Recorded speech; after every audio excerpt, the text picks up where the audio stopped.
Maithili express की शानदार प्रस्तुति।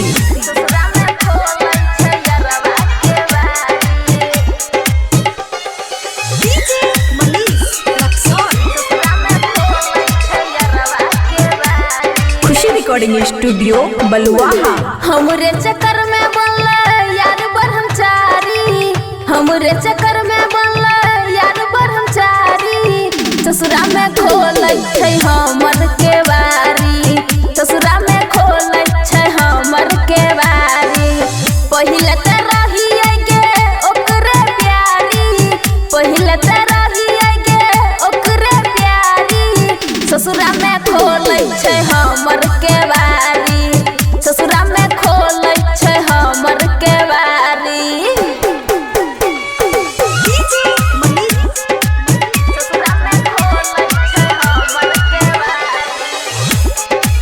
मिक्स बाय अमन अक्के।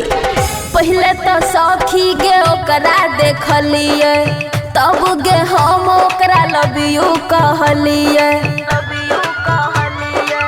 पहले तो सखी गे ओकरा देखलिए, तब गे हम ओकरा लव यू कहलिए। कबो कबो दाई रहे कीन के साड़ी, कबो कबो दाई रहे कीन के साड़ी। ससुरा में सखी गे खोलै के बारी, ससुरा में सखी गे खोलै के बारी। बुझली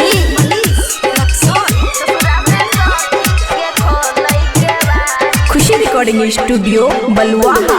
धीरे धीरे ओकरा से भ गेलै लब गे, प्यार के महजा उला लेलकै सब गे।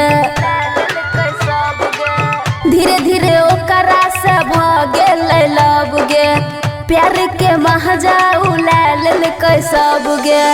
ओकरा बिना के ना जीवन सवारी, ओकरा बिना के ना जीवन सवारी। ससुरा में खोलै छै हमर केवारी, ससुरा में खोलै छै यारवा केवारी। हमरे चक्कर में बनल यार ब्रह्मचारी, हमरे चक्कर में बनल यार ब्रह्मचारी। ससुरा में खोलै छै हमर केवारी, ससुरा में खोलै छै हमर केवारी। खुशी रिकॉर्डिंग स्टूडियो बलुआहा।